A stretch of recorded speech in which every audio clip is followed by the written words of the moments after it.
Kulian TV. Muri yeZimbabwe nadzoka zvekare ndakakubatira ma-updates manyama unozoti panapa paKulian TV ndo one chivhitivhiti chinorova nyaya without fear or favor. Ende kana chinge ndatova ndakadai so ndinenge ndakakutakurai majoka ekare. Pane nyaya dziri kunetsa. Nyaya one iri kunetsa ndeyekuti what is next for VP Chiwenga. Inini chinhu ichi changa chabvira kare chindinetsawo, but ndanga ndikuda kuti aiwaka, the best thing to do is to call VP Chiwenga vacho tinzwe kuti vari kuti kudii. So let me try by all means kuti ndifonere Vice President Constantine Chiwenga andizive kana vakakwanisawo kundairawo panhenge because nhamba dzavo nawo ndaanadzo, ende kana zvichinge zvazonetsa ndine one of the war veterans vekuti vakaona VP Chiwenga kubva vachipinda that man is older, I think is 15 years older than VP Chiwenga. So that man akakwanisa kuona VP Chiwenga kubva achiri kamukomana vachijoina army, vachijoina hondo, vachiita sei kusvika vasvika pavari nhasi, and that man is a war veteran. So I don't know who is going to answer first. Adaira normally tozoti VP Chiwenga vanenge vari kumunhu mutapa offices, maybe dzimwe nguva vanogona kusadairawo maissues akawanda, pamwe ndogona kutanga ndajamba hangu protocol, but pachikuliend kuti kuliend ndo kuti news chivhitivhiti baba. Vice President dairai tinzwe kana kuti war veterans dairai tinzwe. My name is Kulian, ndoramba ndichichibata ini handiterere.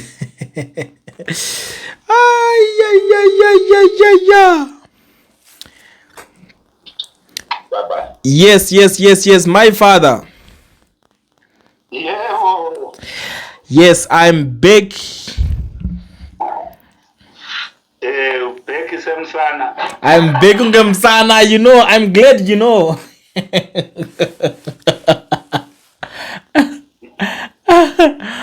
So, you know what, my father?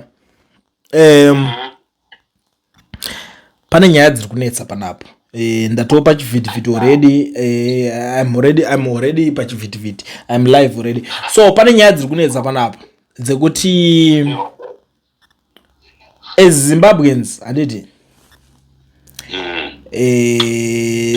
vanhu takashungurudzika, Cape 3 yasainwa and hatizoti nyika iri kuenda nekupi, but now there is this wave iri kufamba yekunzi Vice President Chiwenga vachazenge vachizosumudza a new wave yekuti zvisezvi zvinge zvichase zvichimiswa, and already lawyers ana madhuku vatoisa cases avo courts, because last time they went to Supreme Court vakasvika zvikanzi no, you guys should go back to High Court, so their judgment was struck off vakadzokera ku High Court. Now nyaya yakunetsa manje ndeyekuti Vice President Constantine Chiwenga vari kunzi nevanhu, but handisati ndamboona even one day vachidaira ivo vachitaura kuti I have a plan or something, because vakadaro vanokwanisa kudzingwa basa, I understand that.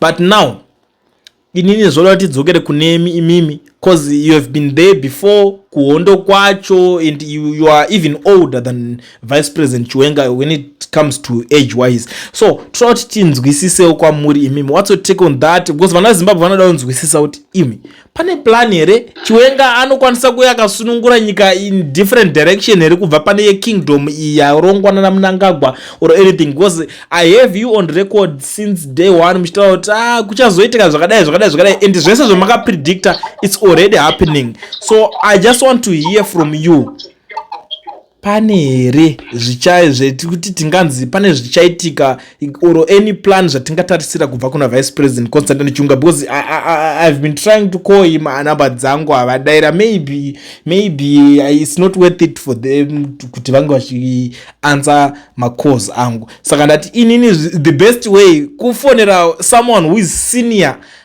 kwavari kubva pamazuva ehondo. So ndangoti gandibva ndangoya kwamuri, maybe zvakandirerukirawo zvangu kuti zvese munge muchiningina, because imimi you don't choose, musarudze, munongodaira anyone who calls you. Saka ndangoti ngandishandise maconnections angu seKulian TV, ndikuti tokashandisa maconnections eKulian TV kuti ndinge ndichifondera war veterans vakarwira nyika. So talk to me, my father. right, DJ Oli nevatereri vako vese vanotevedzera chirongwa chako nguva dzino. Ndoti masikati akanaka, manheru kune dzimwe nyika. Yes. Bvunzo wako wakakoshera chii? Yeah. Kuti vana veZimbabwe vazive kuti chiri kuitika ndechipi. Yes. Vanotarisira kuti chii.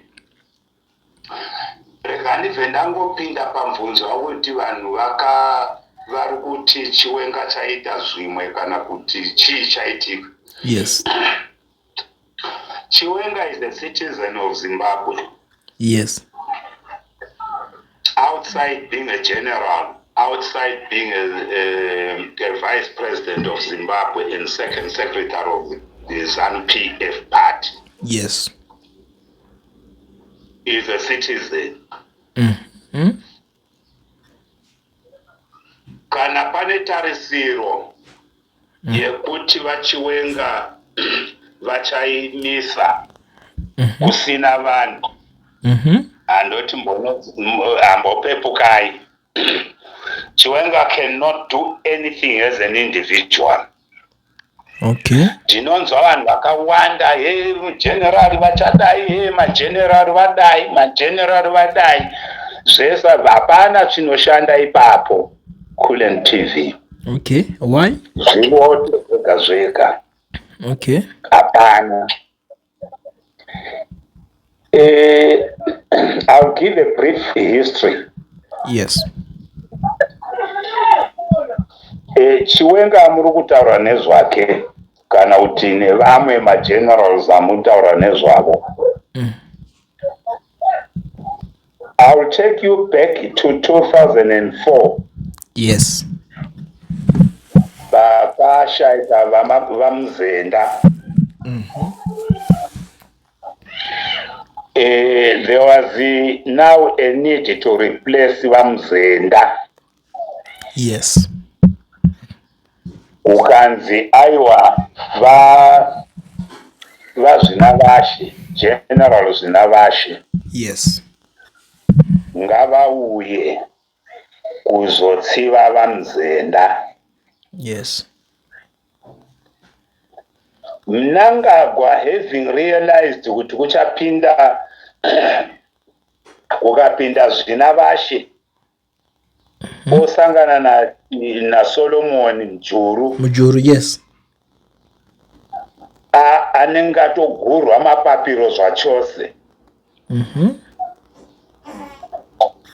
He went to ZANU-PF kuti ngatizadzikei Beijing resolution kana kuti agreement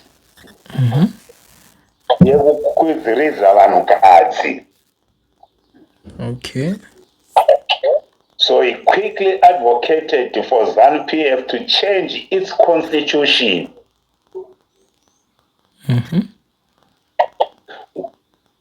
Then the constitution now saying one of the vice president must be a woman. Okay.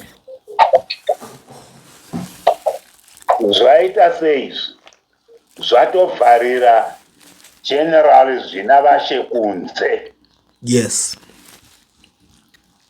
Yet when he retired, he was sure that he was going to take nzvimbo yavaMuzenda. Wabva muchiuto kwakunzi one of the vice president must be a woman. So the vacancy vice president had arisen from ZANU side, ZANU Jongwe, not from ZAPU, because the Joshua Nkomo had still his vice president Musika, Joseph Musika. Yeah. So vese vanga varipo. And that amendment was never brought to parliament because it was a ZANU-PF resolution. Okay. Upanzwisisa ipapo? Yes, I'm following. So it was never brought to parliament because it was It was a ZANU-PF resolution. resolution. Yes. So Zvinavashe out, Joyce in. 2004 she was elected, and in those days to be vice president kana to be national chairman, you needed to be voted for at least by not 6 provinces of ZANU-PF, not the national election. At ZANU-PF Congress, you needed to have at least not less than 6 provinces. So Joyce campaigned, he contested by Mnangagwa. Mnangagwa kaferuka because that time 2004 ndipo pakazoburikira nyaya yechi iyanga necandidate yake yakaite sana uyu Opa Mchinguri. Yes. Ndipo pakazonzi paita cholocho Declaration. Yeah. Uripanzwa ipapo? Yes, I'm following. All these things were happening, were never transmitted to parliament. Yes. ZANU-PF ikoko. Fast forward, 2009, Mjuru again won. So the next Congress is 2014. Yes. Mjuru dies in 2011. 2012, yes. Mnangagwa started fighting Joyce. Yes. These generals were there. Chiwenga was now the CDF, having taken over from Zvinavashe. Yes. You understand? Yes, yes. Right. They assisted Mnangagwa to destroy Mjuru. Do pakazodzingwa vana vese ava vana Ditmas Mtasa, vana Webster Shamu, vana Rugare Gumbo, vakawanda. Yes. Because Mnangagwa now had realized that 2014 tiri kuenda Congress. And I must beat Joyce. So they eliminated Annie Solomon, yes. and they started telling lies about Joyce Mjuru. Kusikira kuti vakazotora majongo achirovana vakanoatambisa kuna Mugabe kuti vaMugabe muri kuona zviri kurovana apo ndiJoyce uyo ari kurovana nejongwe zvichireva ini. Okay. Aenda kun'anga. Oh. And then who was feeding this information? Military intelligence, CIO, and the other intelligence officer sector reporting against the Joyce Mjuru. Come 2014, what do? They again amend the constitution. Because Mnangagwa knew he will not win. Because 2009, 2004, he had lost the Central Committee position. Yes, that's true. Angachingokwidza because the president had the right to appoint at least 10 members, one from each province. So 2004 he was brought up having lost. 2009 again was brought up. So he knew 2014 was not going to win that election. So akatanga, my generals were there. Those are the people. Okay. Who assisted that Mjuru gets out. Okay. Urunzwanana? Yes. Ndoda kuti babate zvakanaka kuti handisi kutiza mubvunzo wako, ndoda kuti uzozvipindura wega iwe. Yes, yes, yes. Right. What do? They amend the constitution of ZANU-PF. That amendment was never brought to parliament. Do you understand? Yes, I understand you very well. Right. So the amendment was now to create a one center of power where the president now is the only appointing authority. They are to appoint a national chairman, they are to appoint a vice president of the party. Okay. So clause here yekuti vice president national chairman anofanira kuvhoterwa nemaprovince 6 and above yabviswa, yakunzi vese vakuzoappointwa nani napresident. Okay. Now, because Mnangagwa had managed to smear enough Joyce Mujuru, Mugabe had to reward him. Kuti angachida kundibvisa. Which also affected Women's League. Opa Mchinguri akaenda akatumira uyu mfana Togarepi uyu. Akatinda unonyengerera mai kuti ngavatore chigaro semadzimai. That was 2013. Right? Ngaatore chigaro chemadzimai, ini vari kunditerera, because they wanted to destroy Mujuru. Mai Mugabe, Mujuru akuda kuuraya murume wenyu, akuda kugara pachigaro iye. So mungasarwira baba vakura, mukasavarwira imi baba munoruza, baba vanobviswa pachigaro namukadzi waSolomon uyu.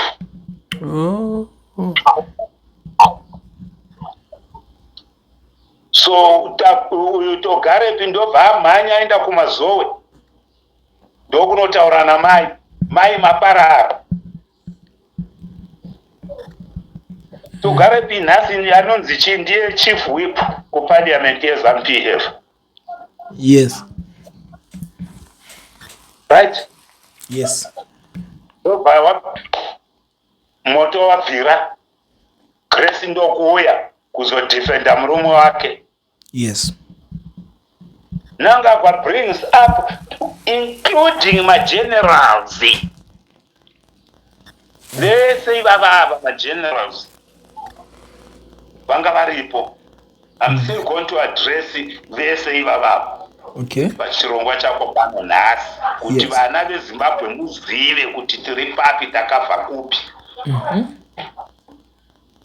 So the president ndiye akuappointa vice president ese maviri na national chairman. That is 2014.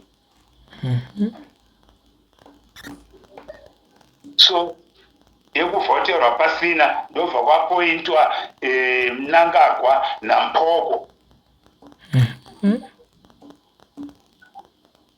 National chairman apasisipo, yakasiya yaparadzwa naMugabe. 2014. Yes. Yabviswa. Simon Kaya Moyo, who was likely to be the next national, who to continue as national chairman, ndobva anopiwa chigaro china mutsvangwa nhasi ichi chokuita. You recall kuti ndiye akaverenga tsamba yekudzinga Mnangagwa. Yes. Right?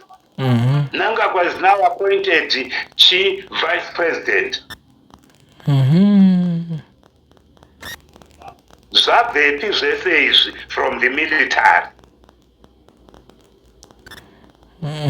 Vana general Twenga ivava, vana air marshal Mchena, vana Nyambuya, vese generals aiwawo ndobva asapota Mnangagwa. So Mnangagwa becomes the vice president. Alright. Right?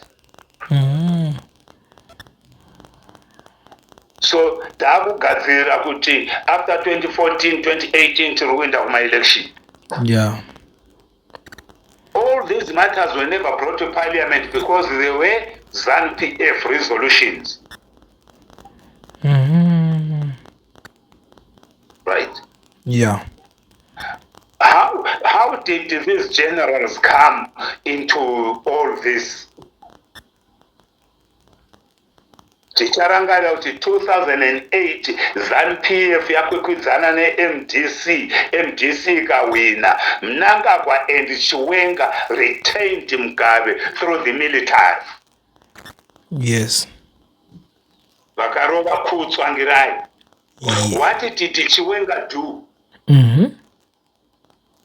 Akatora masoja ese akaisa ku ZANU-PF headquarters. Anzi tiri kudzivirira zvavapo zvekuti Bhora Musango, and who was being accused of advocating for Bhora Musango ndi Joyce Mujuru. Oh. Right? Yes. So from Sero up to Central Committee, what deploy your army, not in my retired. The serving members of the military were serving in these structures of ZANU-PF. Ndipo pakauya vana General Mchena, ivo vana Air Vice Marshal Mchena, achizoitwa director. Vana Nyambuya vese vakauya vakaita maningiri ndiangari akatora paTizora wozoitwa ningiri Director General weZANU-PF headquarters. Ma-generals ese kuma provinces vakadeploya ma-brigade commanders. Vakadeploya ikoko kuma-district kuchideploya ma-major.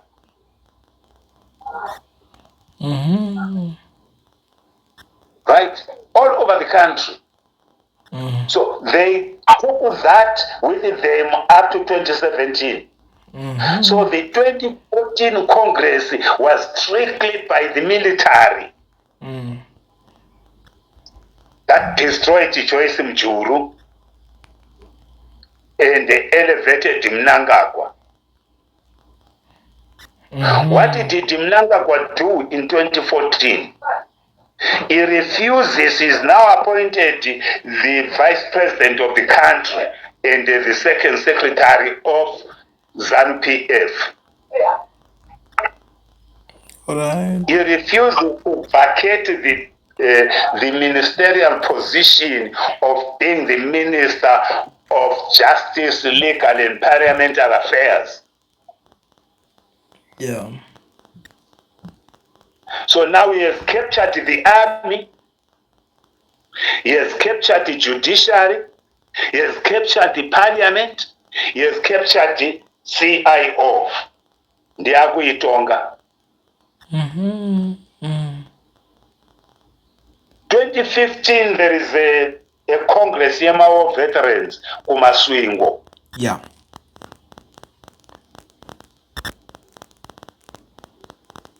Then General Chiwenga tells me, yes. Why way? Nevamwe vanzvanzi aiwa imimi muri 6 zvanza mucha contest na president. Achireva president Mugabe. Yeah.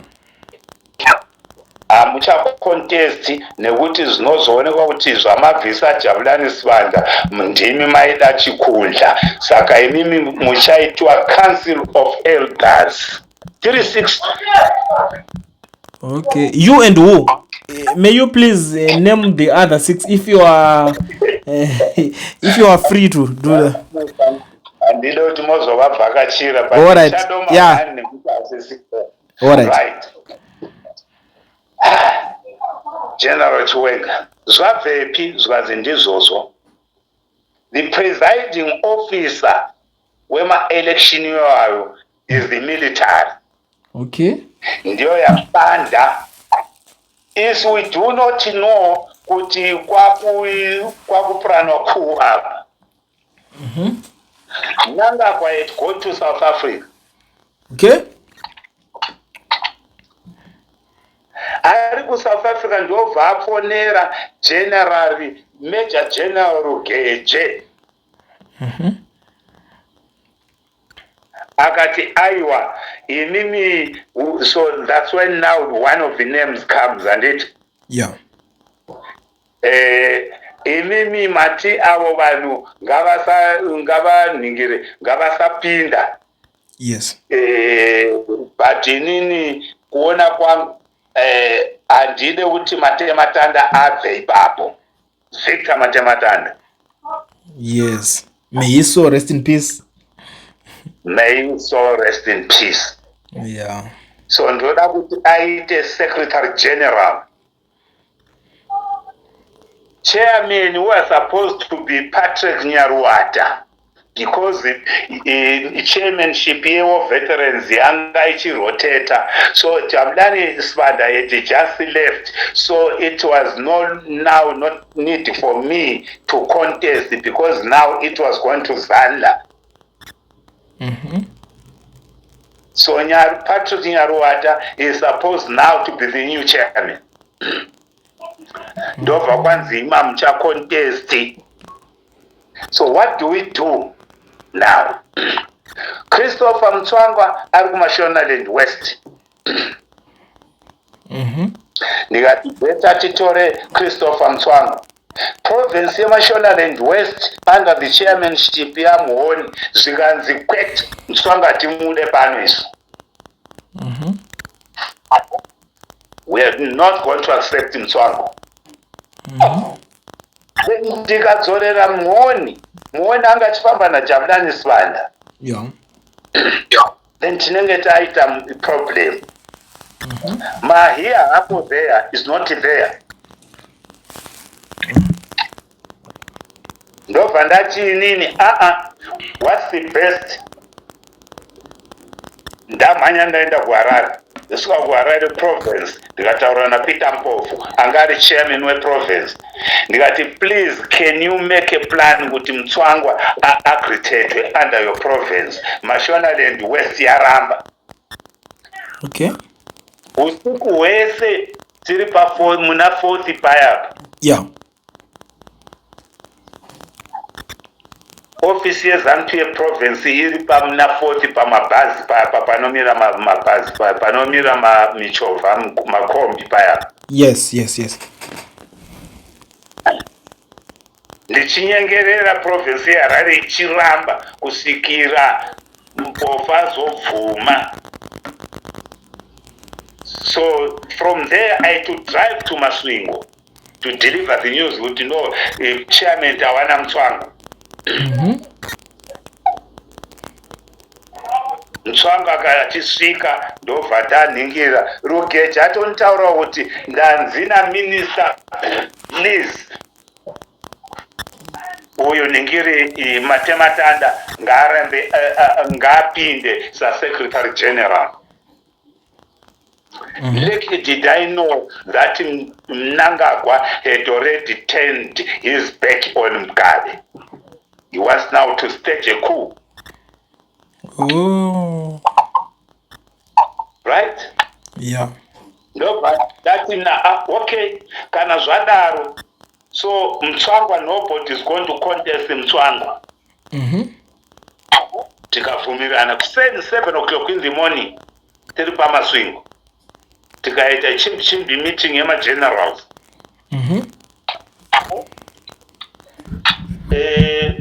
Sezo uyu ningiri uyu Matematanda hakuna chamukontesta kuSecretary. So ndakuisa Headman Moyo as the vice chairman. Okay. Vice national chairman. Yeah. Right? Matematanda at that time anga nominatwa kunzi aende ku Central Committee kuna 2014. So because just continue. I just want to answer someone who's on my studio door. I will be back. Just continue speaking. I will be back shortly. Just continue speaking. Yeah. So, because Matema Tanda was nominated for Congress year 2014 as the member of the Central Committee, but my credentials ake akaramba. So he was not confirmed to be member of the Central Committee. Hetman Moyo was already a member of Central Committee. So ndikaisa Hetman Moyo kuti ave vice president. Tiri kumaswingo. Fast forward. Tabva kumaswingo. Tikanosangana misangano nema-generals yakawanda. But little did we know that already there was a coup. All of these generals were there. All of them, they were there, including Chiwenga. I remember in one of the meetings, one of the female combatants, achitaura kuti General Chiwenga, imi wenyu president makuda kuti anorara seri kwedanga remombe, isu tiri nani because wedu president ari ku Heroes Acre, meaning Joshua Nkomo.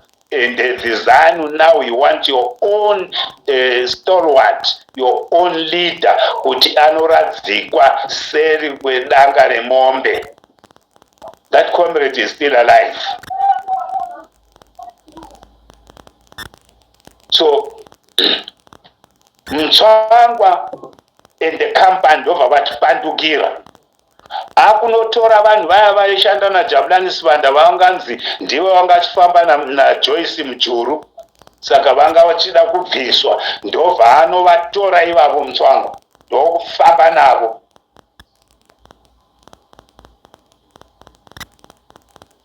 So, that is the time Mnangagwa showed that he had captured all the institutions in Zimbabwe. So Pavaka stage coup 2017, it was an agreement between the military, the Christopher Mtswangwa cabal, vanamahia vanga vasipo tiri kumaswingo. Vakanozotsvagwa navaMtswangwa. Mahia anga kuita zvake zvechifundiso chinzi Reverend Douglas Mahia. Amenoti church yake yakazoendepi. I really don't know. But that's what happened in Maswingo and after Maswingo.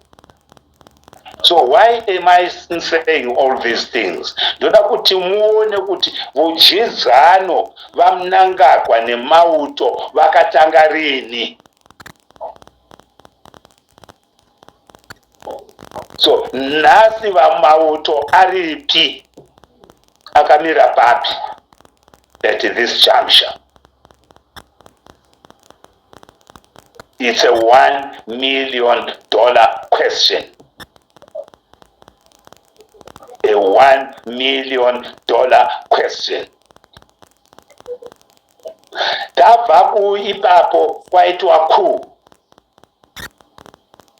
Constitution ya 2013 ichiripo. Mnangagwa osimuka. 2013 nenge ndichipo.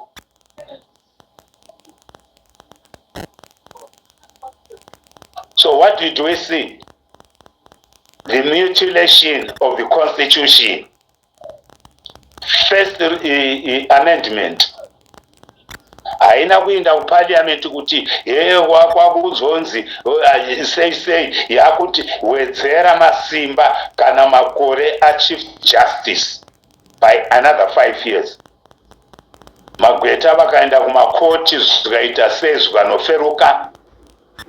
Lokumalava continued. And Mnangagwa realized kuti hakuna nondipikisa. Ndovati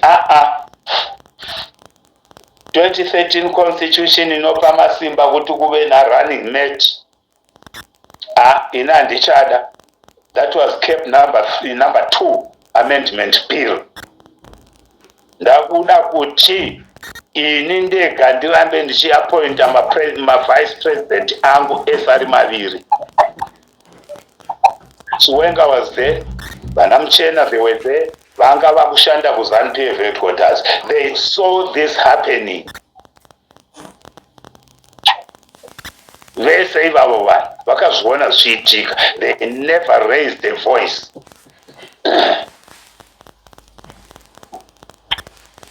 This agreement iri kutaura nezvazvo yekuti tichinda kukuu takati Mnangagwa uchaita one term tozopinda isusu. It's a private one. I don't know kuti vakaita vari vega uko, ndanisingapindi ma-meetings avo ye-private. So maybe they had that agreement.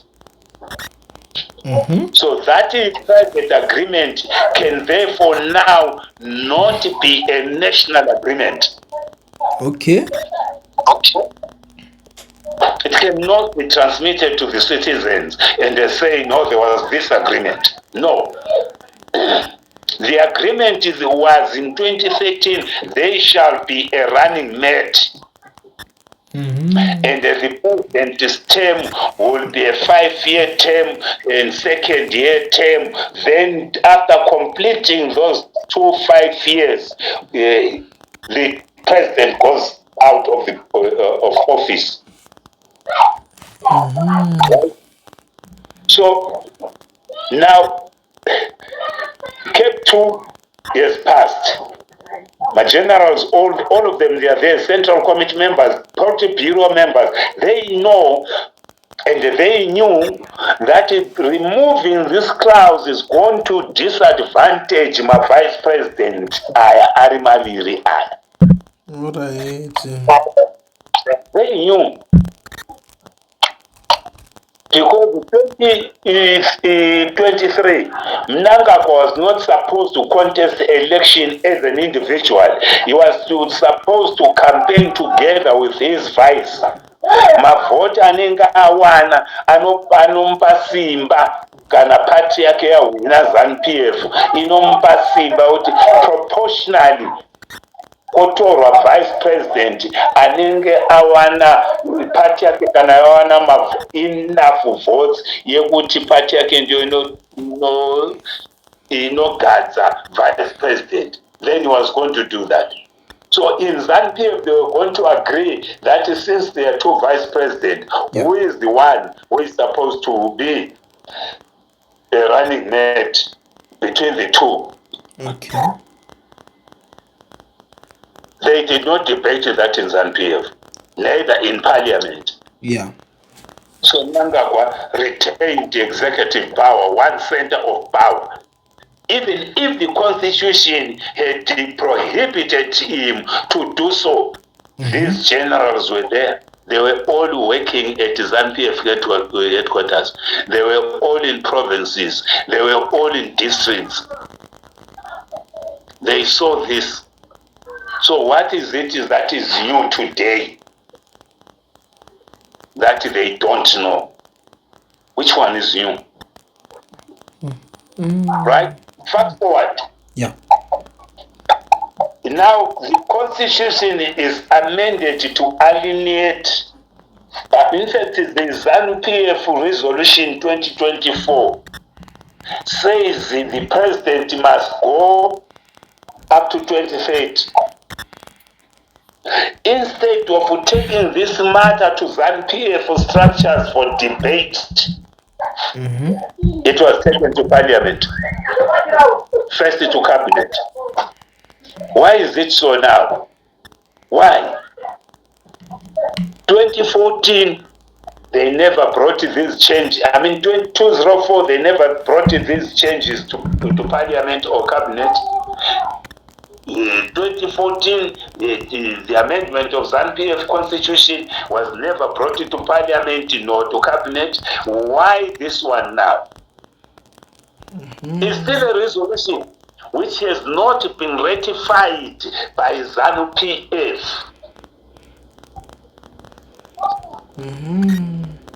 It's a simple one of the resolutions in Zinovakuma district, which are supposed now to be subjected to Central Committee for debate. and be confirmed the next conference, which is 2025. After 25, then this 2026, kana ma-provinces aitwa dissolve ese kwakuya a-new province, otorwa ma-resolution iwawo kuti anoendeswa ku-congress 2027. Then kana vabvumirana ku-2027 yoita mutemo weZANU-PF kuti mutungamiriri weZANU-PF haachakwikwidzwa muna 2027 akuenderera mberi up to 2030. Then vabva ikoko ndipo pavachadzoka now vakuita parliament yodaidza referendum. But all this has not happened, and these generals were there. They know what I'm talking about. They know it is illegal. All what was happening, they knew was unlawful. Avasati varwa kupati kwavo kuti sei muchiita resolution 1 yoendesa kuyotoriye zvino yakuparliament tisina kuizeya kuno kuZANU-PF isisu. They are not talking. They are quiet. They are quiet, completely quiet. All of them. So, instead, they rush to parliament. Unotora resolution ye political party uiunza parliament. Inotsvage chi parliament aisiye party.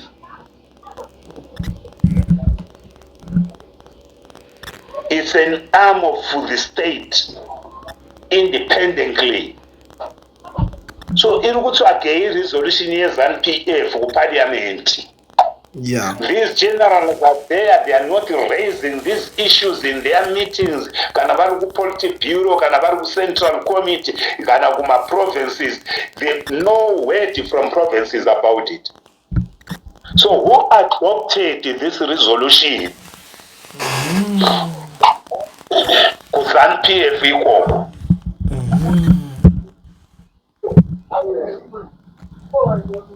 Pandataura kuti yaifanira kuti yabva kuBulawayo yodzokera kuma provinces vonodhibheta koitwa maminutes yemabranch nemadistrict neprovince kuti ndio resolution youya yozoverengwa kwaMutare kuti resolution proposed resolution yekuBulawayo tabva kumaprovinces tabuda nezvizvi.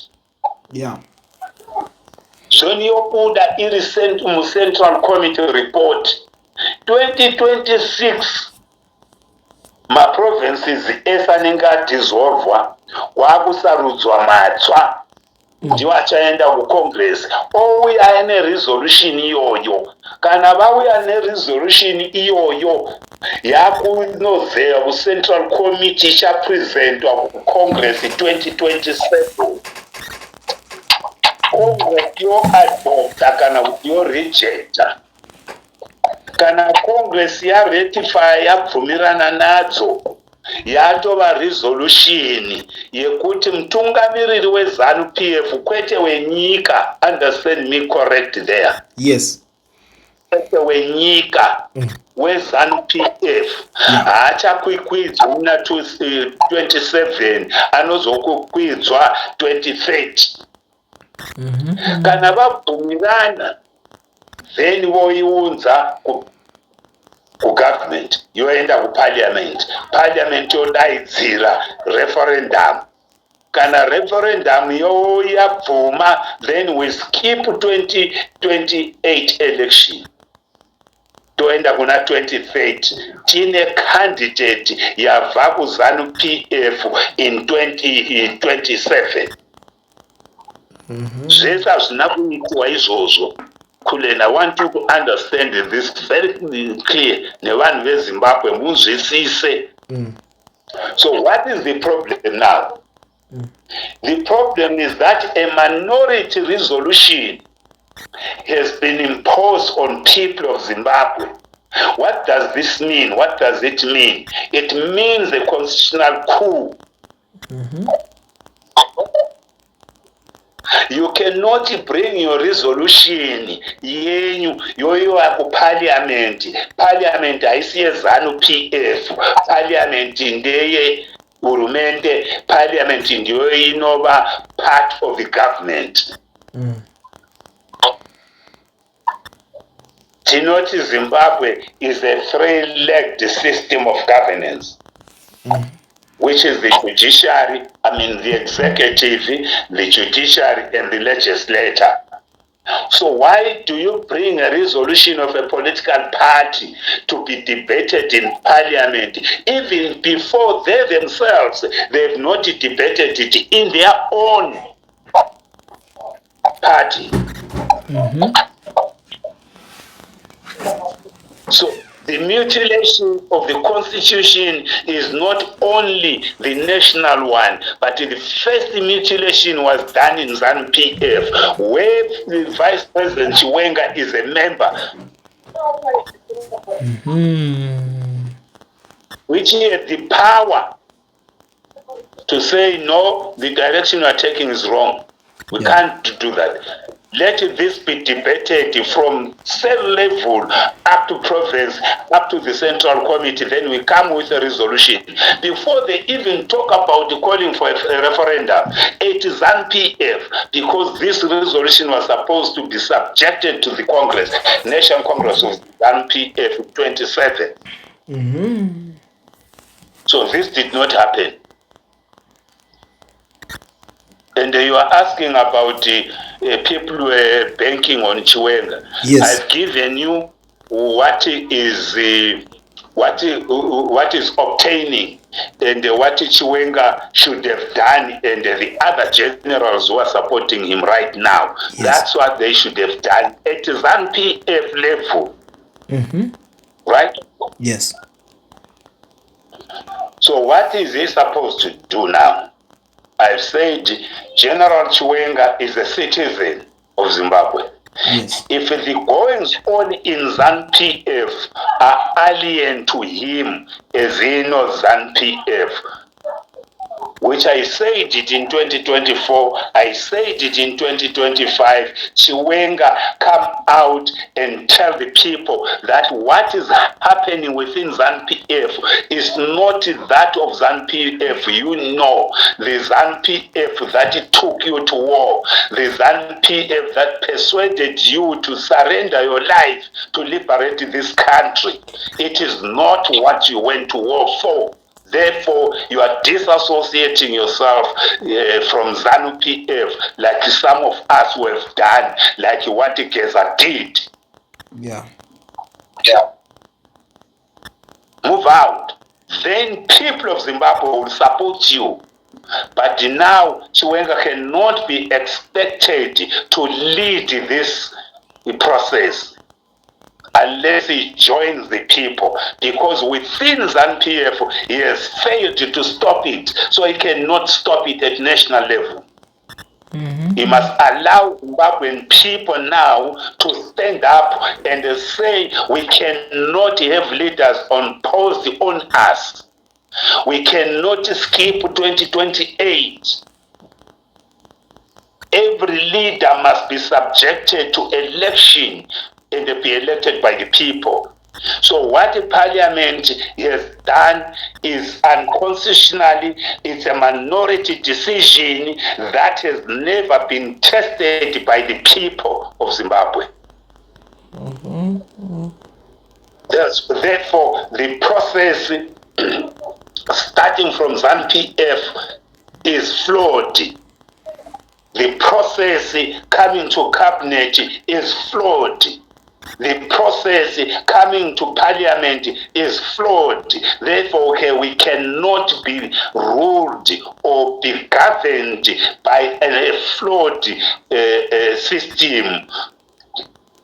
Semhuri yeZimbabwe hatitongwi nemurawo siri pamurawo. Yeah.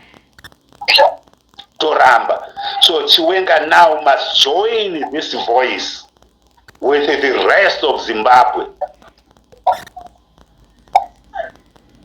Right. So let me end by again going back a little bit the difference between 2017 and 2026. Yeah. Iri kutarisirwa nevanhu onzwa mauto achapindira, mauto achaita sei. Let me address this one also. Yes. Right.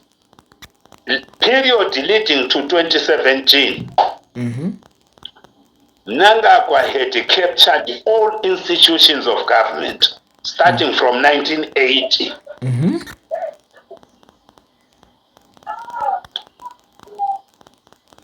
At one point, he was the Minister of National Security at Independence. So he put all the security systems in place. Yes. He became the Minister of Defense. So he put all the system in the defense sector, which is the military. And at one point, a Minister of Justice, Legal, Parliamentary Affairs. Yes. And they structured the judiciary. So all these are a product of Mnangagwa. Yes.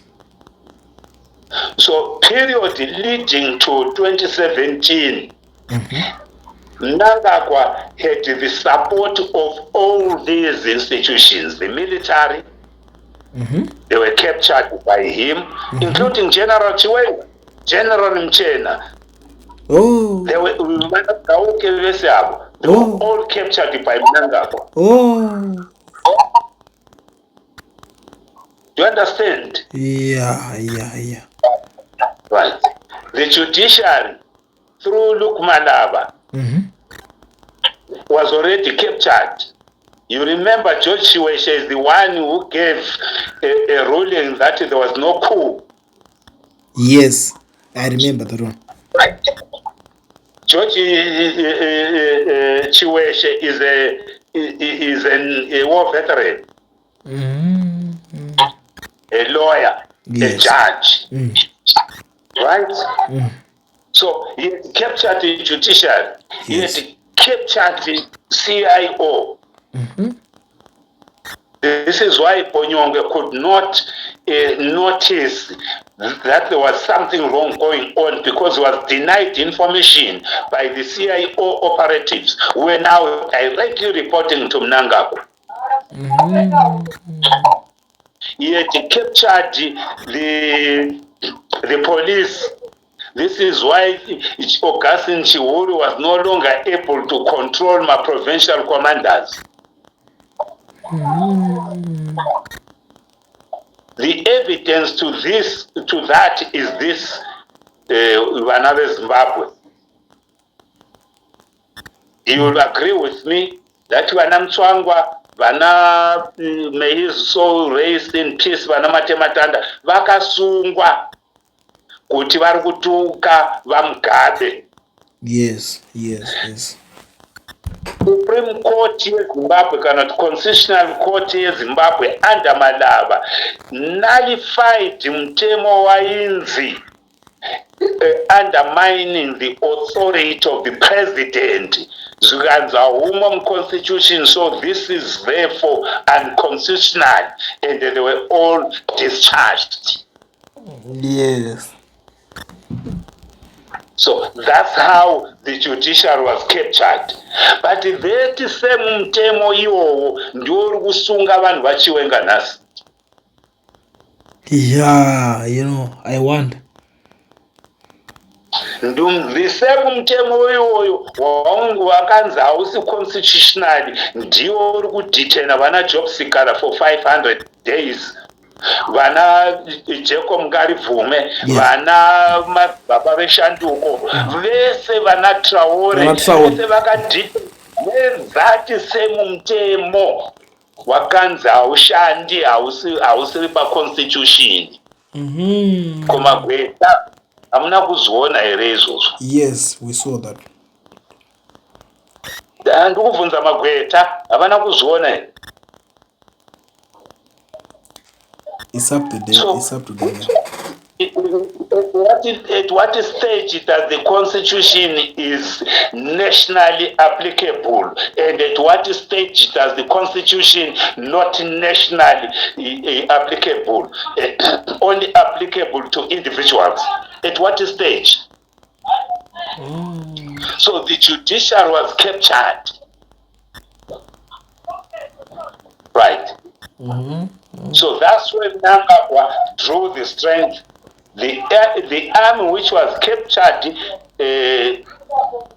called for the coup against Mugabe, lifted the constitution of Zimbabwe. I want people of Zimbabwe understand this.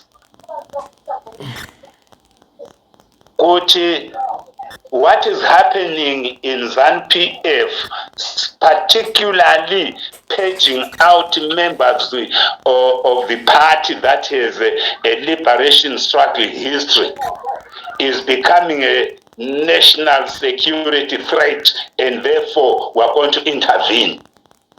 You remember that in Zanganwachi, Chiwenga Akabata Constitution? Yes. I remember that. But in 2004, Mugabe and Mnangagwa and Vana Chiwenga amended the constitution to say one vice president must be a woman. So that was not a violation of the constitution. It never touched the national constitution. This is why it was not brought to the parliament. 2014, they removed the clause that was demanding that the vice president, national chairman, must be elected at least by six provinces, and they replaced it by creating a one center of power where the president becomes the executive and the authority, the appointing authority.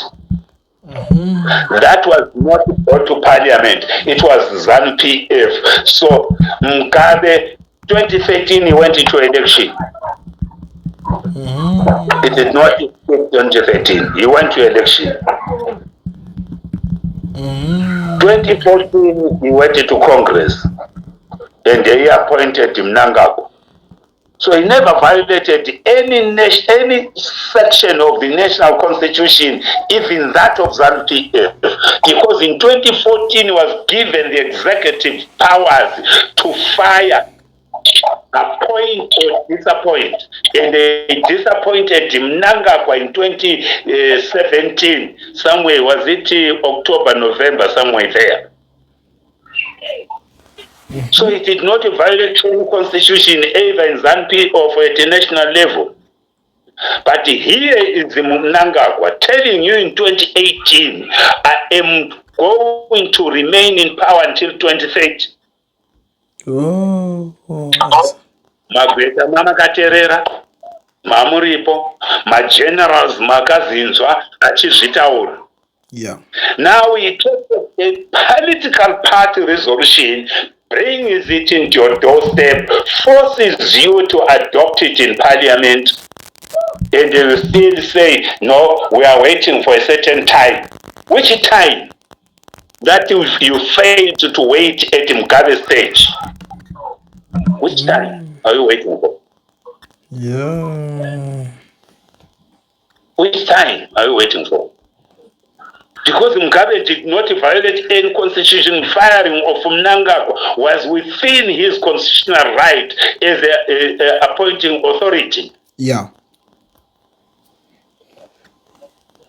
So now, he has not fired Chiwenga, Mnangagwa, but he has fired the constitution of Zimbabwe, which you are to uphold as the military. Yeah. Right?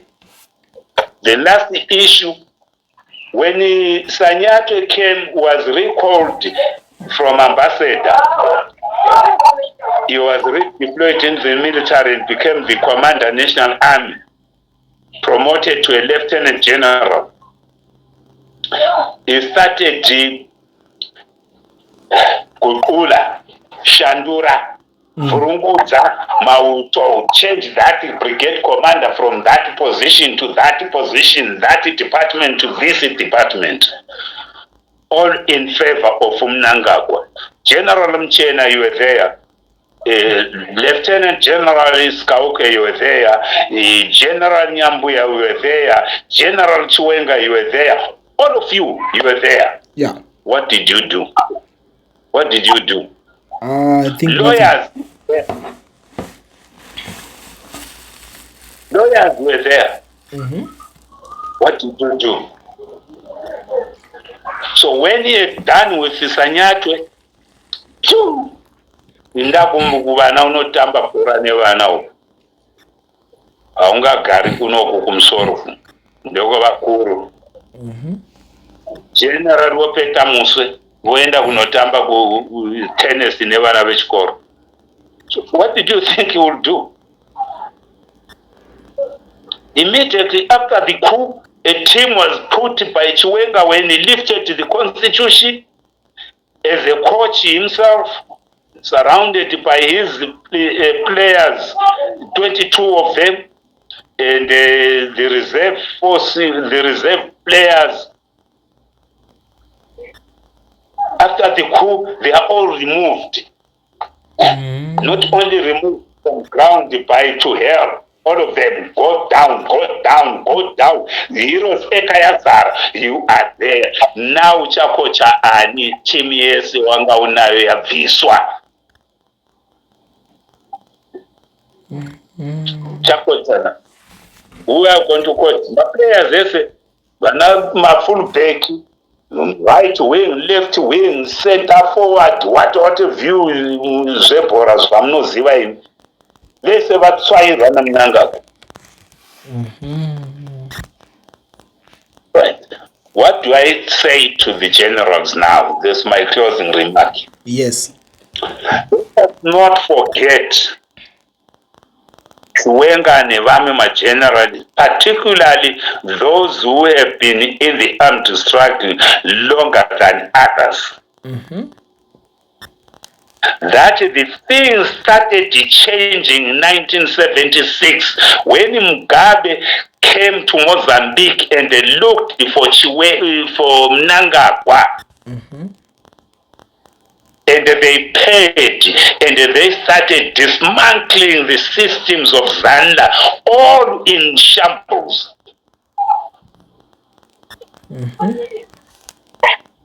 You were there. Were you complicit? Were you blind to see what exactly was happening? Yeah. These two, they were sent by the enemy, the whites, the colonizers, to stagnate the revolution of Southern Africa. Delay the strike so that it does not affect South Africa, Namibia. Because Angola is already, Portuguese already left, Mozambique, Portuguese have already left. Now we are left with apartheid regime both in Namibia and South Africa. Yeah. Now if you Zimbabweans come into power now, you will paralyze this South Africa. So they deployed their agents who are still operating within ZANU-PF today. Where were you, generals? Didn't you see this happening? Didn't you see this coming? Ndakuyedza kuti kuthiwa kwenzani ukubutha amanzi achithekileyo, trying to bring back the spilled water. That's not possible. Yeah. So what am I telling the generals? Yes. If this is the time that all of us who have been in, I've been in ZANU-PF since 1987 at unit. All of us, let's now remember, particularly those from ZANU, youth undercaders, you know, in Mwenje number 2 doctrine, what it teaches you, what it was telling you, you are a subject of the people, not the people being your subject. this is not what you went to war for. You went to war to not to be above people. You were sent by the people. Mabva kuhondo makadzokera here kunotaurira vanhu vakakutumai kuti tadzoka nenyika toitonga sei.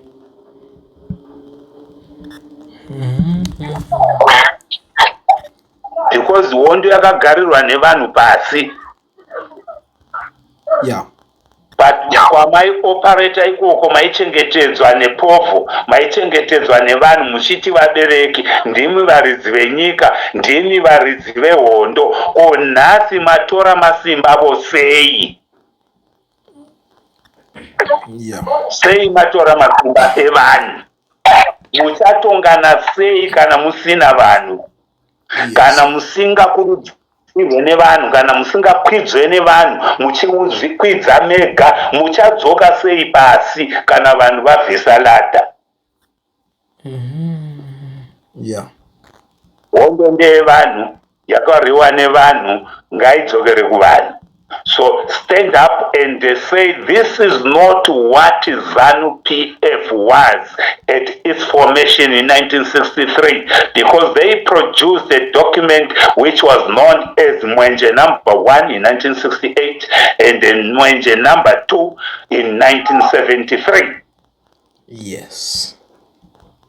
Inopa kuti tinotonga sei nyika, tichagara sei muZimbabwe, inorambidza corruption. Part 4 of it, going ready to clearly, and 12 iri kuti executive ichavapo, asi the ultimate arbiter vanotonga imhomho yeZimbabwe, masimba ari kuvanhu. Saka 1979 you declared gore remasimba evanhu, because 1980 we were now going to hand over power to the people vakatituma kuti tiinde kuhondo. Saka makatora sei masimba iwawo? Makatora sei? You did that in 2008, daylight, mukatora masimba evanhu. Yes. Yes. So this is the time that you reflect back and say, where did we go wrong? Yeah. Now you allowed Mnangagwa to manipulate all the systems of Zanda. All of them. You allowed Mnangagwa in 1980 to declare a war against a certain tribe, pretending that he was fighting ZAPU, which was not true. ZAPU members were all over the country, including Mashonaland Central, Mashonaland West, and Eastern Manicaland. There were ZAPU members there. Leadership of ZAPU came from those areas. Why didn't you go for them? But you went to Matabeleland. Yeah. And it declared the Ndebele-speaking people enemies of the state. Is that what you went to war for? If it was, why was Gula Ndebele with you? Why was Marcos Vanda with you? Why was Market Dube with you? Yeah. Because those are Ndebele people. Why were they with you? Why Vice Air Marshal Jabulani Mahlangu, the now called Mchena, why was he with you? It tells you the war was not fought by a certain tribe. It was fought by the collective of Zimbabwean people. And you allowed Mnangagwa to destroy that. So why are you crying today? So that is the end of my broadcast for today. Zirukwamuri, choose what you want to listen to. Digest the way you want to digest it. Yeah. Thank you very much. Thank you so much, my father. Vanenzeve dzekunzwa vanzwa. You know, I don't have anything to add on. I don't want to dilute this conversation. Let's just end it here. Thank you. Thank you, my so father. Much. Thank you. Bye bye. Sharp. So, ladies and gentlemen, this is this was Comrade Whitehead. You know, the reason why I love Comrade Whitehead, my father, my in-law, because you know people from Matebeleland are my in-laws, because I married from my Matebeleland. I love people from Matebeleland. You know what? And a lot of people have been asking me, Kuliet, why can't you speak Ndebele? Guys, I've been trying. I've been learning Ndebele. I think for the past 4 years, I've been trying to watch the space. One day you will hear Kuliet speaking Ndebele, because I didn't want to mess it around. Handidi kutaura Ndebele yakaguka ba. Ndoda kutaura zvinhu zvekuti kana takutaura Ndebele titaure inonzwisisika. But for now, ladies and gentlemen, allow me to welcome the one and only one of the biggest brand, you know, that we have here in South Africa, Education Research, because I want these guys to say something that is great. Vambotudzawo the biggest brand takwanisa kubatsira maZimbabweans here in South Africa vanoda kuregister companies. A lot of guys ndachikutaura nemi guys ndichikuzivisai kuti vanoda kuregister company mudai so, vanoda kutenga mota mudai so let me welcome Mukoma Owen on this show, Education Research. Mukoma Owen, maswera sei?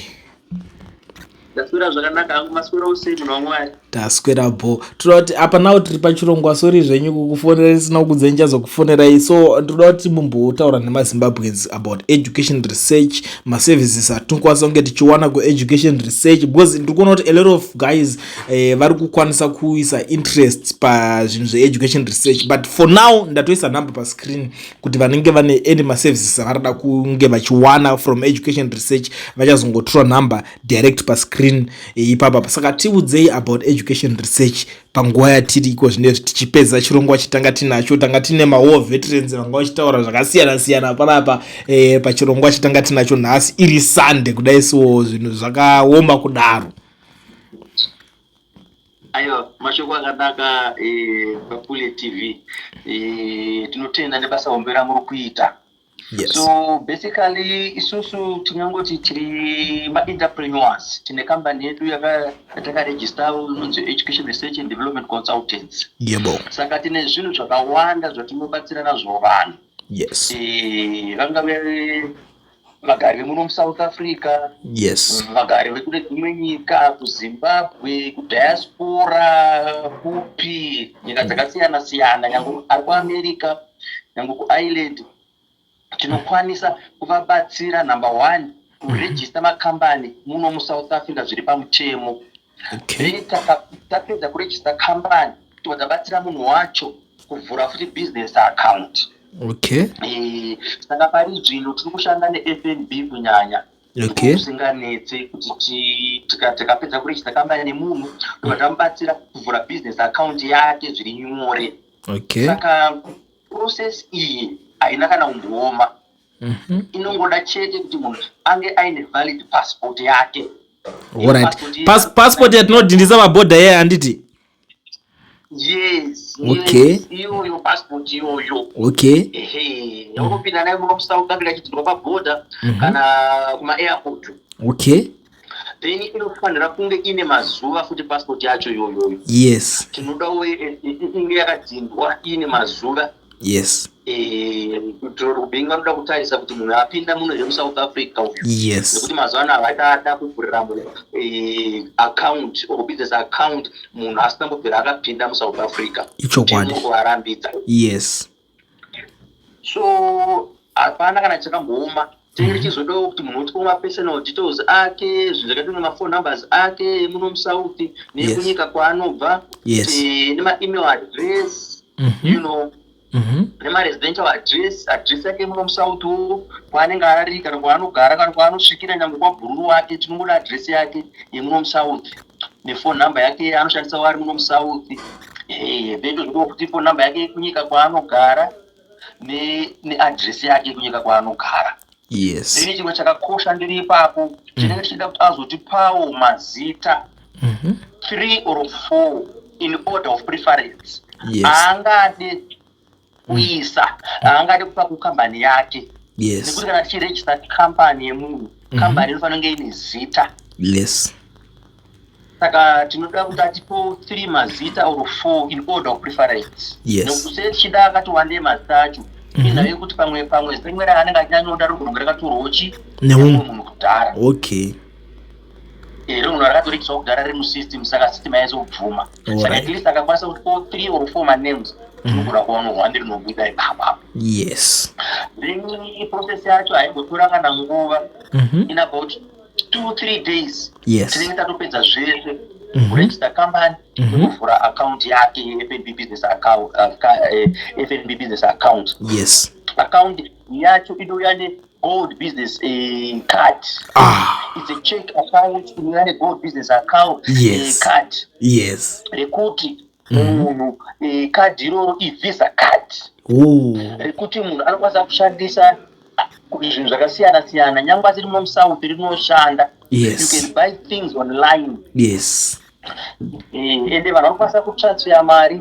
It's a global account yacho saka vanhu vanokwanisa kutransfera maranzi vanokwanisa kutransfera even foreign currency zvakare muaccount iyoyo. Yes. Unokwanisa kubhadhara TV rako unokunyika kwauri ikoko. Yes. Unokwanisa kuita zvese kutenga zvinhu online. Yes. Kwese kuna temu kubhadhara vaaccounts ako zvinhu zvakasiyana siyana. So it's a proper account, depositwa maranzi, depositwa foreign currency zvese, YouTubers zvese, content creators. Yes. Vanokwanisa kulinka account yacho yoyoyo, Facebook page yake, Facebook account yake, AdSense. Yes. Anything. Yes. So I would want to ask you something, because a lot of guys have been asking me, good, all right, let's say ndaenda panema international accounts, like for example ndaenda kana ku America, ndaenda ku Zimbabwe, ndaenda any country, ndoda ku withdraw mari since ari ma gold accounts aya, ndokwanisa here kutora mari pa international accounts aya anotorwawo mari nevamwewo zvinenge zvichingoitwa nevamwe zvezve ndine account yangu ndaenda kune imwe nyikawo. Ichokwadi ichocho account yoyo inobvuma zvinoitika izvozvo, asi chaunozoda kungoita chete kucommunicate nebhengi rako. Yes. Usati waenda nyangwe kana rokakanganwa wakunyika kwekuenda unokwanisa kutaura navo nebhengi ravo redu reFNB. Unotaura navo kanonzi pasecure chat. Ushaisa banking app yako. Yes. Unokwanisa kutaura navo pasecure chat uvakumbira kuti vaactivate visa card rako. Okay. Kuti rikwanise kunge transacta kunyika yauri iyoyo kana uchaenda. Okay. Yeah. They will activate it for you. I think vanoshanda 24/7. Secure chat. Yes. Saka vanokuactivatira. Saka tinowanzokurudzira vabereki kuti musati makrosa kuenda kunyika kwamuda kuenda. Yes. Taurai nebhengi kuti vakuactivatirei card renyu kuti rizokwanisa kutransacta withdraw mari kana waenda kuZimbabwe kunana CBZ pamaATM kana ZB kana FBC. Yes. Kana FBC. Yes. Kana NMB bank kuti rizokwanisa kuwithdraw mari kupinda bank kana paATM withdraw mari. Saka you have to notify the bank. Yes. Avakwanise kuti kadi rako rinogara rine open access kune zvese. Vanhu vachitira kukuchengetedza iwe nimi vabereki. Yes. Kuti vamwe munhu anogona kupindira kadi obva akosa naro kune imwe nyika. Obva kurova mari. Yes. Kurova mari. Yes. Saka ibhengi rakarongeka, FNB is a big bank. One of the 4 big banks, and the bank rakarongeka. Saka rinouya nevisa card. Yes. Rekuti unokwanisa kushandisa anyway, but you have to communicate with the bank usati wabuda munyika. Kuti please ndichaenda kuZimbabwe. Yes. Ndikuenda kuDRC Congo. Yes. Saka tinowanzovhurira kuti truck drivers aye. Yeah. Ndivo vanhu vanowanzoshanda navo. Yes. Yes. Kudzidzisa zvinhu zvamabvunza izvizvi. Yes. Uza mwacho vanozokangana kutaura nebhengi asati abuda. Yes. venozoona kuDRC kuti kadzi arisi kushanda but hazvinetse nemumwe wandakatosangana naye akata situation iyoyoyo akanangomuudza kuti no inoida vhura banking app yako enda pasecure chat kubva wataura nebhengi ipapo bhengi weiti 247 wesecure chat saka vanotopindura ubva kuactivitira kadhi rako nokuti rinenge raakushanda ende tinokurudzira kuti kana uchiziva kuti uzofamba nyika dzakawanda unotaura navo through secure, utaura nebhengi through secure chat wauzoti nyika dzatinoenda dzakamira so ndinoenda kuZambia, kuDRC, Tanzania, Congo kuti vogara vakaactivita kadhi rako for transacting munyika dzese idzodzi. Yes. Alright. Apa zvanzwika apa zvaclear. So let's talk about the issue tine, you know what, mazuano mabasa ari kunetsa.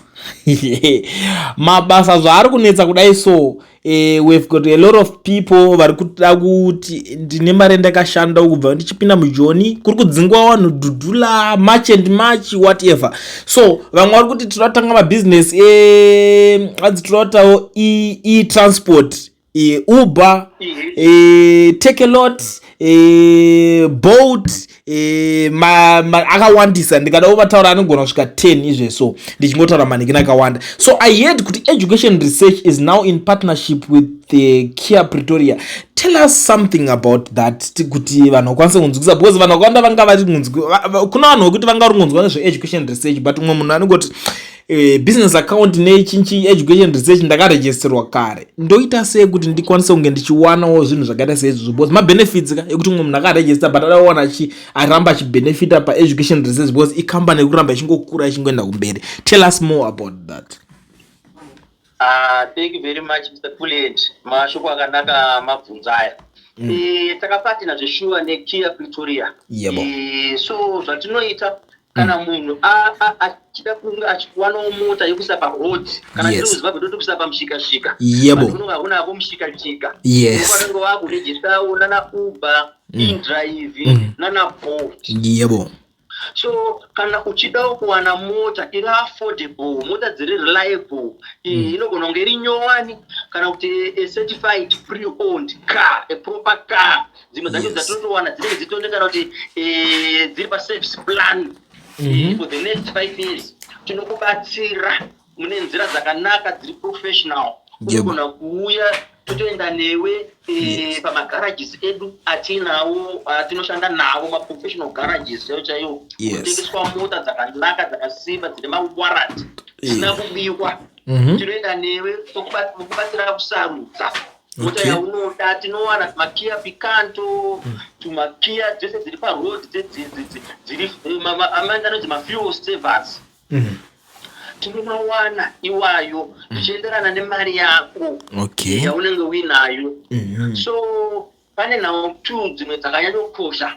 Vamwe vanogona kunge asina mari yekuti akwanise kunge achitenga cash. Atida kutora mota ndechikwereti achizobhadhara mbichana mbichana. Iyoyo option iyoyo inenge yakuda munhu ane madocuments akakwana akaita seapi general work permit. General work permit yenye kana kuti critical skills work permit.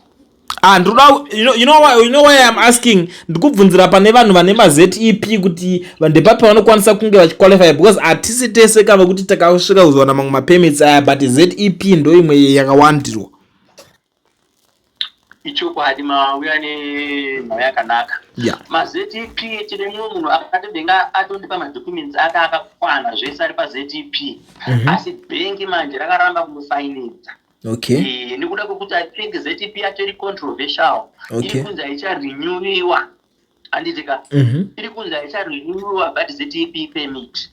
So saka the best option manje vari kuti ngaanga aine at least critical skills work permit or general work permit handitika tokwanisa kumubatsira. Havanyime havo mota but vari kuti ZEP permit yeye iri controversial. Yakunzi haicharenewiwa. Munhu wese akunzi ngaachimigrata to mainstream visa categories akaita kunge general work permit kana kuti critical skills work permit or study permit or any other permit. Iri recognized pamuchemo. So did you let me cut you there. Ndanzwa mata mention a study permit. Study permit ndo yedu yevana vechikoro. ndedzevana vechikoro. Ndikungoipa seexample. Okay. Pamwe munhu anogona ngari pastudy permit asi achiwana mari income. Okay. Maybe akatoemployiwa futi neuniversity.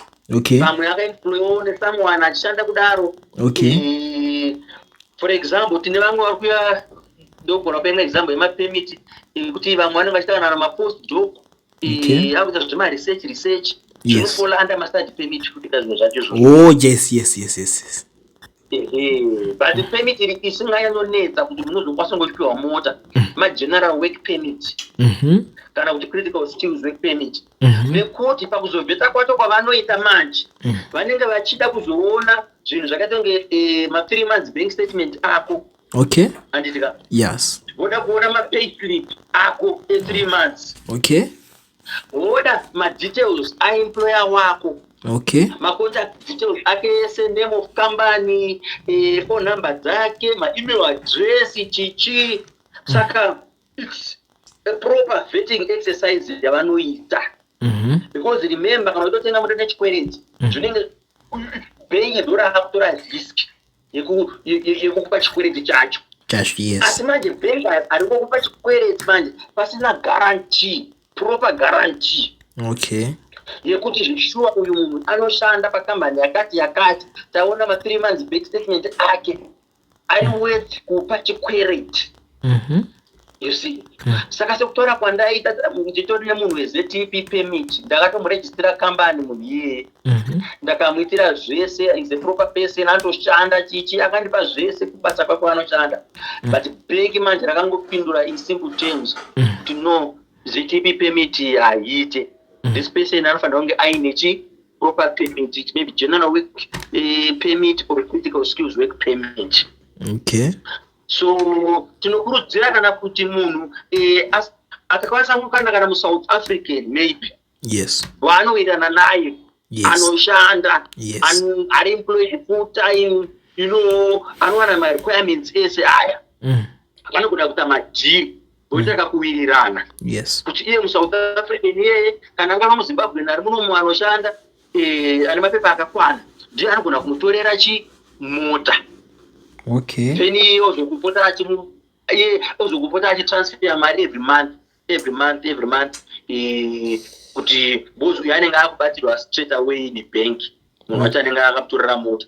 Saka unenge wafanira kuzopota uchita se uchibhadhara munhu wako. Saka zvakuda kuti muwirirane. Pakuda kuti vanhu vawirirane vashandidzane zvakanaka hapachada chitsotsi. Okay. Alright. Saka ndingangoti muchidimbu ndo mamiriro akaita madhira ati asi kana kuri munhu wako amboshanda aunganidza tumari twake. Yes. Tinogona kukubatsirawo kuwanawo kuti vanoita macash deals. Yes. Tinogona kukubatsira kuti uwanewo mota dziri affordable because tine access to a database remota dzakawanda. Sometimes even asiri maKia chaiwo maNissan, maToyota, any mota yaunenge uchida. Tine access, tine database, good deals across South Africa. Okay. Not only muno Pretoria chete, but across nyika yese. Nationwide. Tinoshandidzana zvakanaka nationwide. Okay. That's the proper term. Yes. Tinoshandidzana nemakambani dzakasiyana-siyana. Saka ma-latest deals ese anenge aripo, ma-offers ese mamwe acho tinotokanda pagroup pedu apa. Tinenge titoshanda nemumwe consultant, one of the consultants wacho wekuKia Pretoria atorimo mugrupu rangu rekurechita makambani nezvekutengesa mota. Saka every now and again anogara achitoposta pakabuda ma-hot deals anokanda pagroup. Like ipapa recently akatombokanda kamkamota kamwe kakanaka straight kanga kari affordable. KIA Picanto. Yes. How much was it? Ikandicheka apa ndikupinda pagoprash ndasvika pakare KIA Picanto vanga very affordable pa 2023 KIA Picanto 1.0 kaita 169,900. It was very affordable. Very affordable kanyama intact. Kamota kuti kutongotora apa ka 1 liter ndikuti vanofana kufamba mahara. Ukatora bwakasachi pa road. Ma drivers ari line. Yes. Muwirirana kuti pa week anenge achikupa mari. Yes. Anditika. Imota dzekutika unoita for the next 5 years. pane unongochimboita service chete haimbofa ite sei dzinenge dzakabatana ngoda dzakachengeta zvakanaka dzinenge dzichishandiswa nevarungu chichi ma-certified pre-owned cars. So unotoziva kuti next 5 years or so ende vakada futi dzinenge dzine ma-service plan zhinji dzacho unenge wakutongokotika ne-service plan yacho yeye yekuti you don't have to worry kuti ichafa ichadii kana nguva yeservice yakwana wakumhanisa pagaraji nearest chair garage wakutongogadzirisa. Saka iwewe kwakunongotora mari chete parodi nadriver wako mungowirirana mari dzaunongochiwana every month, not every month, vanozoita per week. Okay, yes, that's true. But let's talk about the issue. Ndinoona vamwe vanhu vanoti ngatiti pane imwe inomboitika especially kunoko ku northwest kunoko. Pane munhu wekuti anenge anonga ane vanoti 70% yekuti adaonekina. Hapana here madhius akaita sei kuti munhu ane mari 70% yekubhadhira mota. Hapana here any benefit yaangawana munhu ane 70% obva aona payslip yake iri intact. Hapana here any qualification yekuti angajumawo mota kadaro ipapo.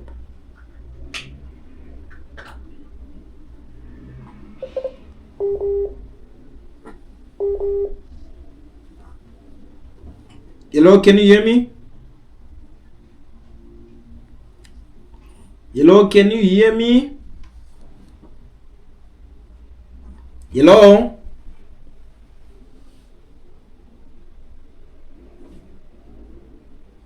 Hello?